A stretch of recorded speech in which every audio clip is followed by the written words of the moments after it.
અમદાવાદના વસ્ત્રાલની શારદાબા સ્કૂલમાં અભ્યાસ કરતી માહી ભટ્ટે ઇસરો, નાસા અને યુરોપિયન સ્પેસ એજન્સી સહિતની 50 નામાંકિત સંસ્થાઓની જુનિયર સાયન્ટિસ્ટ પરીક્ષામાં સફળતા પ્રાપ્ત કરી.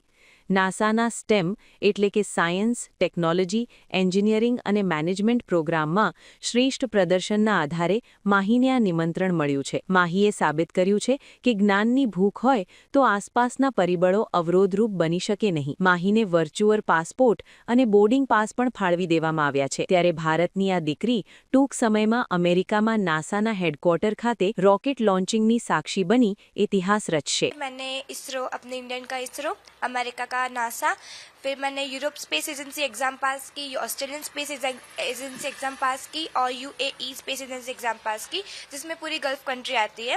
और मैंने 3 इंटरनेशनल इंस्टीट्यूट एग्ज़ाम पास की, यूएनओ, यूनिसेफ एंड यूनेस्को.